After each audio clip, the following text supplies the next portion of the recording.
Hey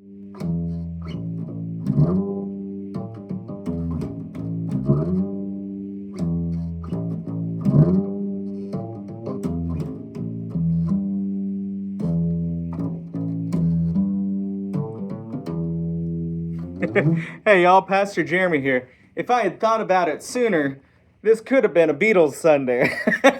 You ever seen one of those? I've been to a couple Beatles Sundays where they take Beatles lyrics and sort of mash them up with psalms and use them for call to worships and pastoral prayers and responsive readings. Well, that's not what we're going to do this Sunday, but the themes of the sermon have me listening to Beatles music because I'm talking about unity.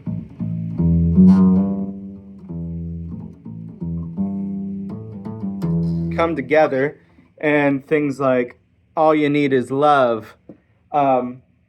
Because this Sunday we will be looking at Jesus' high priestly prayer from the book of John.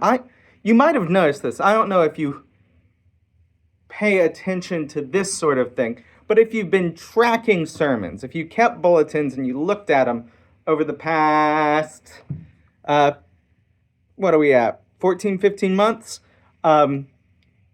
you wouldn't notice a lot of John. My bread and butter is the Gospel of Matthew, and then I adore Luke, and I fall back on Mark quite a bit. But I don't preach a lot of John. Nothing wrong with the book, obviously. I'm thoroughly smitten with the Bible, and John is this sort of cosmic theological gospel. Mark was written for the Roman people, and it's sort of a Reader's Digest. It's an action movie of a gospel. Everything happens suddenly and immediately, and bing, bang, boom, Jesus is doing stuff. He's always on the move. He never stays still. In the Gospel of Luke, we get all of the stories. We catch more parables. The author of John gives us insight into what people were thinking and feeling. The past couple parables that we've looked at in our preaching series on the moral teachings of Jesus have been out of Luke. And you'll see characters... You'll hear their inner monologue, and they'll reiterate their character as they go. So this past Sunday, Felicia preached an incredible sermon, by the way. She preached a phenomenal sermon on the persistent widow, and we're told she goes and fights with this judge who doesn't respect man or fear God. And then we're given the inner monologue of the judge, and he says, well, since I don't respect men or fear God, it's...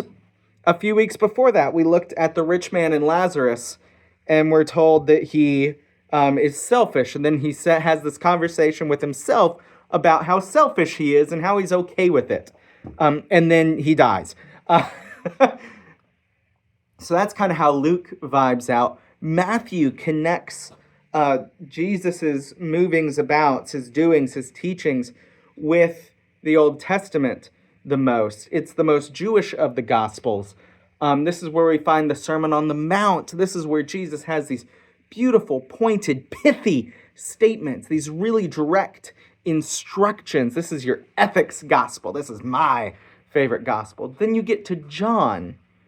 And John is written much later than the other three. We call the other three the synoptics, as in the word synonym, because they all sort of tell the same story. Different perspectives, different emphasis, different authors, different audience, but they're doing the same thing. And then you get to John, and you're dealing with a different set of stories a lot of the time. There's very little overlap. When you go to look for a story about Jesus or something that Jesus has said, you can usually find it in a few Gospels. But if it's in John, it's probably not in the others. And if it's in Matthew, Mark, and Luke, you're going to be hard-pressed to find it in John. John is theological. Think about how it starts. In the beginning was the Word, and the Word was God, and the Word was with God. This gospel zooms way out to the cosmic, to the theological, to the otherworldly aspects of the Jesus story. It gives us beautiful, mystic images. It gives us miracles upon miracles. It gives us the beauty and the poetry of things like the I am statements that we find in John. But what we don't find in John are ethics, are moral teachings. Jesus tells us about the kingdom. Jesus tells us about himself. Jesus tells us about God. But very rarely does Jesus tell us how to live in the Gospel of John. In John, the moral teachings, the ethics of Jesus are performed. We learn by watching and not listening when we read the Gospel of John. But this Sunday, we will read what is frequently referred to as the high priestly prayer of Jesus. It's a part of this last discord before the passion, before the arrest and the trial and the torture and the execution of Jesus, before the betrayal.